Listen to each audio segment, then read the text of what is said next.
歐聯16強次回合，利物浦主場對馬德里體育會。咁大家應該有睇上回合分析啦。睇完係咪覺得馬體會嘅防守好堅呢？咁唔使講都知今回合重點呢，就係利物浦點樣攻破最強之盾啦。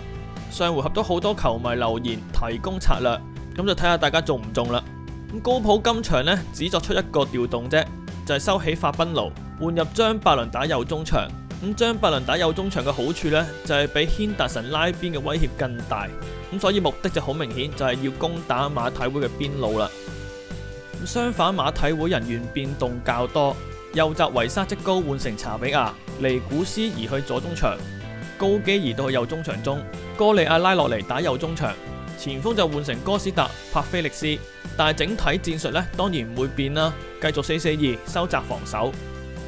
咁馬體會進攻呢就好簡單嘅，菲力斯墮後負責鋪橋搭路，咁哥斯達就負責衝擊利物浦壓前嘅防線。投入進攻嘅兵力呢一定唔多噶啦，打突擊專注防守為主。馬體會亦繼續用一對前鋒進行逼搶，菲力斯拍高美斯，咁哥斯達呢就弧線型去跑動，逼雲迪克只能向前帶。咁馬體會嘅策略同上回合一樣啦，咁關鍵呢就係利物浦點樣去破解啦。咁首先馬體會繼續呈4-4-2，咁詳細同上場一樣噶啦，咁可以喺右上角撳翻首回合嚟睇，咁就唔喺度重複啦。而利物浦今場作出一個換人調動，就係法賓奴換成軒達臣打防中位置，右中場用上張伯倫，咁用意就好明顯啦。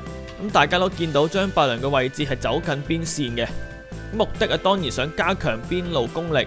加埋阿諾、沙拿同埋費明奴走過嚟幫手，而利物浦右路呢係有4個球員嘅，人手增加之下，馬體會呢就會相對要投入更多防守球員，例如其中一個中場帕迪就需要過嚟防守，但人數上呢，利物浦仍然佔優嘅。重點就係費明奴嘅流動性，令利物浦成功 overload 馬體會嘅左路。咁請留意下高基啦，呢個時候呢，佢係負責緊韋拿杜姆嘅。咁然後費明奴走出嚟，韋拿杜姆呢就走入禁區，咁高基呢就俾費明奴吸引，轉移咗防守目標。費明奴向後望，咁見到 half space 位呢係冇人啦，就嘗試轉身走入去。不過利物浦嘅目標呢係插入去嘅韋拿杜姆，咁韋拿杜姆突然插入禁區呢，就造成一個防守嘅錯配。從另一個角度呢，就更清楚睇到利物浦嘅戰術重點。4個球員喺邊路吸引馬體會嘅防守，令帕迪同埋高基2個中場中同時走到左路，另一邊嘅哥利亞又俾羅伯臣牽扯住，令中場線分開咗2截。利物浦呢個變動呢，就令本身嚴密嘅馬體會防守企位出現2個大漏洞。咁你睇下張伯倫喺邊路嘅作用啦。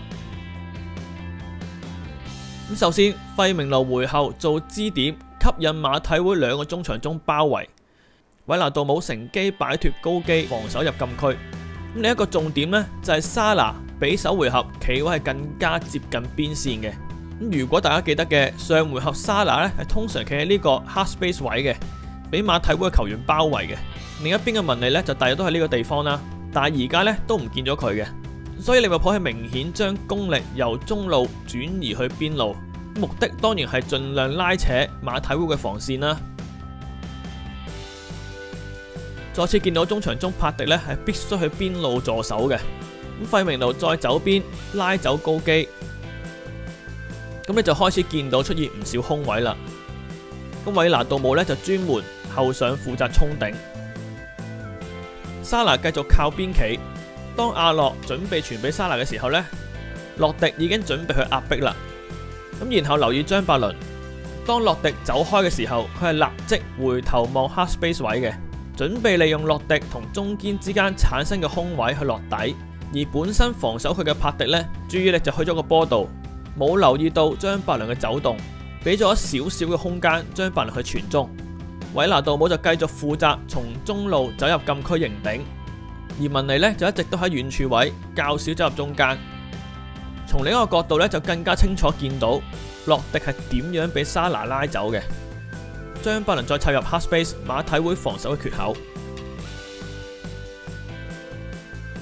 咁左路嘅情況都一樣啦，羅伯臣最邊，文尼亦都俾上回合拉翻出嚟嘅，將馬體會2個邊路球員拉出嚟，右閘同埋右中堅之間呢出現一瞬間嘅空位，咁中場韋拿杜姆就立即插入空位，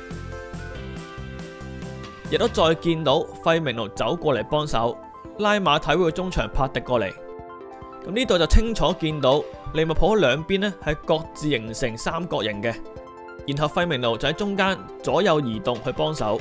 咁今次喺呢邊進攻就 overload 馬體會右邊，令馬體會嘅一隊中場都要過嚟幫手，成功將馬體會嘅中場線拉闊，球員之間呢就自然出現空位啦。轉過嚟都一樣啦，兩個防守球員2對2被拉出，張伯倫又想插入 half space 位。繼續一樣啦，逆風拉邊，閘中堅之間有空位，中場插入。咁利物浦咧就不斷重複去尋找馬體會嘅防守空檔。咁呢球大家有誤會就失敗咗啦。咁繼續拉邊，拉走馬體會嘅邊路球員，half space 有空位，插入。又再留意費明奴走過嚟，咁高基又係焗跟啦。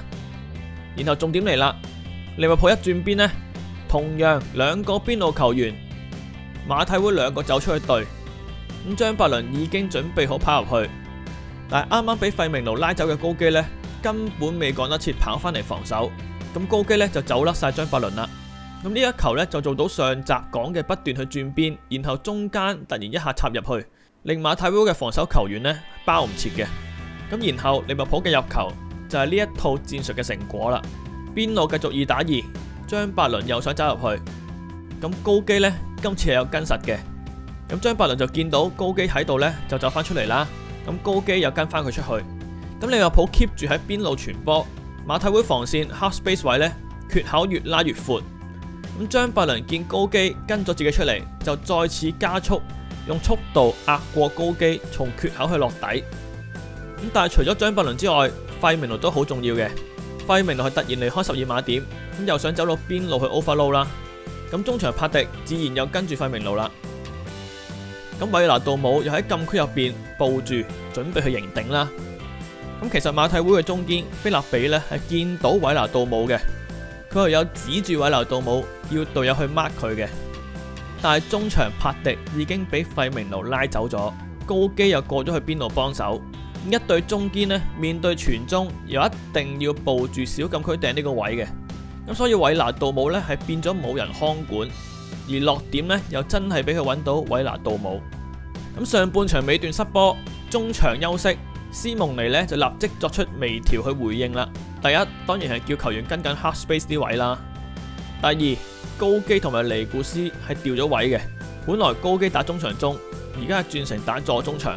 咁然後當利物浦喺另一邊進攻嘅時候，對邊嘅邊路中場更多時間走入中間防守，寧願暫時放棄遠邊，都要塞翻中間啲空位嘅，盡量保持翻中場線嘅密度，減少空位。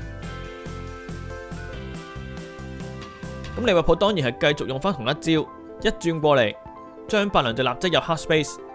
咁但係你都見到左閘洛迪都唔係去晒邊路嘅，係有停步去報翻住個位嘅。咁雖然攔截失敗，但係確實係見到馬體會係慢慢習慣緊利物浦套進攻方法。咁利物浦喺邊路猜波就試圖引馬體會出翻嚟啦。留意馬體會對邊嘅右中場哥利亞從右路收到入12碼點嘅，係暫時唔理文尼同埋羅伯臣嘅，同上半場明顯呢有好大分別。咁而且你見到馬體會其他防守球員都係企得超密嘅，目的就係塞滿利物浦所有傳中嘅落點。咁馬體會調整之下係可以見翻較清楚嘅隊形，同上半場係唔同嘅。左閘洛迪唔會太早去邊，盡量塞住個 half space 位。另一邊右中場就走過嚟中場補位，因為你都見到帕迪又準備被費明奴拉走噶啦，所以哥利亞收翻入嚟中間呢係好重要嘅。但係當然沙拿一直企喺邊線，傳到俾佢腳下，洛迪都一定要出嚟對噶啦。張伯倫呢又即刻睇準空位入楔，咁呢個責任呢就落咗喺中場中尼古斯嘅身上啦，明顯跟得唔夠緊啦。咁所以當然要做到滴水不漏呢係不切實際嘅，但係至少可以將威脅減到最低。大家知道對手攻擊嘅手段嘅時候，準備功夫都可以做好啲，可以塞翻好啲位。咁哥利亞從右中場走到12碼點，就好明顯係因為第一個失球而調整噶啦。咁費明路回後之後又見到帕迪死跟出嚟啦，就好明顯見到4人中場有3個走咗埋嚟啦。當利物浦轉邊嘅時候，就留意高基走出嚟嘅方向，佢唔係從邊路走上嚟嘅，而係從較中間嘅位置走出嚟。咁代表啲咩呢？就代表佢完全放棄咗最邊嘅沙拿，任由左閘洛迪1對2，起碼冇即時威脅，咁真係轉邊啦，先走過去包。咁然後下半場就互無紀錄啦。咁直到加時上半場，韋拿杜姆突然成功爆邊，咁仲要傳出恰到好處嘅傳中，費明路頂中柱再補射，總比數終於都領先啦。咁呢球呢，真係冇嘢好講嘅，係贏個人嘅質素。但係到阿祖安呢個失誤，打擊真係太大啦，失一個作客入球，咁真係好難打。咁之後馬體會入多球，咁呢球利物浦後防呢係有啲默契嘅失誤嘅，但係真係唔係話想特別放大阿祖安嘅錯誤。但係今場高普嘅戰術嘅成功係更加反映到阿祖安呢下失誤呢係有幾唔抵啊，係有幾致命啊！利物浦從一開賽嘅目的就非常明確，兩翼企位更加貼近邊線。上回合係有好多球迷提議過嘅，俾啲掌聲你哋先。再用張伯倫加強邊路攻力，令右路常駐兵嚟咗3個人。咁今場利物浦係有一半攻勢嚟自右路嘅，再加上費明路經常墮後中場靠右，奧法魯馬體會左路之下，迫使馬體會一隊中場必須靠過嚟防守。而文尼、羅伯臣喺另一邊呢，就牽引住另一邊嘅防守球員，韋拿杜姆喺中間呢，就可以冇人看管之下衝入禁區，咁戰術係非常成功嘅，而且真係製造到第一個入球。但係當然斯蒙尼都唔係省油的燈啦，睇穿大局，幾個微調呢，就將利物浦威脅減到最低。上半場因為陣型被左右拉扯而出現漏洞，下半場就立即叫球員唔好俾對方影響，專心企翻好啲位，重整翻個陣型，拉邊由得佢拉，到真係轉邊先追過去。其實都係做翻上一回合嘅嘢嘅啫，整隊一齊左右移動。不過今次上半場呢，俾利物浦改戰術所影響，提一提翻呢就 OK 噶啦。咁當然頭先都提過，對住利物浦咁強嘅功力，都好難做到零封射門啦。但係起碼做好圍堵政策，將威脅減到最低。最後由奧比力把守最後一關。咁再對比翻阿祖安，奧比力今場真係冇得彈啊！真係靠佢馬體會先唔使輸。最後有人話輸高普臨場調動差啦，我覺得好難講嘅。利物浦整場攻得咁順，真係好難貿然去換人。同一個位置後備席上確係冇更好嘅選擇啦。94分鐘反超前，但97分鐘已經輸翻球作客入球，局攻之下更加難換人。最後換入奧力治、南野拓實增加攻擊手，都唔覺得比原班人馬好嘅，而且都係因為體力問題先換啦。唔好唔記得利物浦打得咁好，可以打破馬體會嘅缺口呢，高普係功不可沒嘅。